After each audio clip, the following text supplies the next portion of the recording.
Qu'est-ce que vous devez mettre dans votre sac si vous faites une convention en cosplay? Salut tout le monde, moi c'est Pira, je fais du cosplay depuis plus de 4 ans et aujourd'hui je vais préparer mes affaires pour la Made in Asia. C'était l'occasion de faire une petite vidéo pour vous donner quelques petites astuces, des petits conseils, vous montrer un petit peu ce que j'amène avec moi. Parce que c'est vrai que quand on débute dans le cosplay, on pense pas toujours à prendre certains objets qui au final peuvent vous sauver une journée en convention. Voilà, j'en profite pour vous flex un petit peu mes badges qui sont faits par des artistes ultra talentueux. Alors évidemment je mets pas tout dans ce sac, j'ai aussi un sac à dos que je prends en plus pour les trucs qui sont un peu plus volumineux, mais l'essentiel se trouve dans ce sac. Il y a cette petite boîte magique qui est en fait un petit kit de couture de secours. Voilà, je vous l'avais déjà montré dans une précédente vidéo, je vais pas revenir dessus en détail. Ça peut toujours dépanner si votre cosplay a une galère. Autre petite boîte ici, si vous mettez des lentilles. Je vous conseille vraiment de prendre une petite boîte comme celle-ci. Mon petit sac magique Cinnamoroll, regardez, hop, et pouf, il est déplié, voilà. Un petit sac comme ça peut toujours servir, ça, de toute façon, je l'ai toujours avec moi, que ce soit en convention ou pas. Très important aussi, si vous avez des médicaments, des traitements spéciaux, etc.,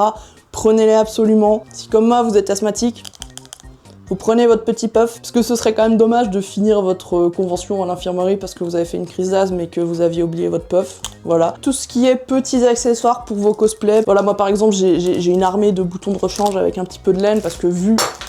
Oh putain, samedi je mets Ragata. Donc même si j'ai confiance en mon double face magique, je prends quand même 2-3 boutons avec parce que si jamais il tombe et que je le perds parce qu'il y a du monde, etc.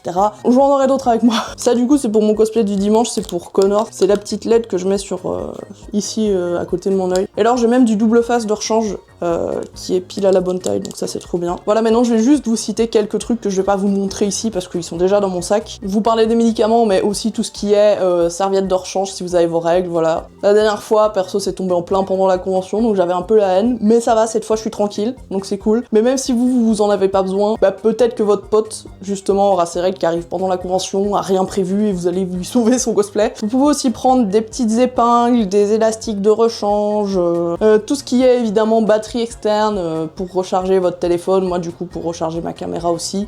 Évidemment, moi je prends ma caméra, je peux pas vous la montrer parce que je suis en train de filmer avec. Mon petit micro, voilà. L'avantage c'est que j'ai une petite pochette où je peux tout ranger directement, donc ça c'est cool. Voilà, j'ai probablement pas tout cité, j'ai dû oublier des choses. N'hésitez pas du coup en commentaire à donner vos petits tips si jamais j'ai oublié quelque chose d'essentiel. Voilà, moi par exemple, je prends pas de maquillage de rechange parce que généralement mon maquillage tient la journée. Dites-moi en commentaire s'il y a certains tips auxquels vous aviez pas pensé que vous comptez appliquer désormais. Et si jamais vous me découvrez avec cette vidéo, bah n'hésitez pas à vous abonner pour pas rater les suivantes. Merci d'avoir regardé.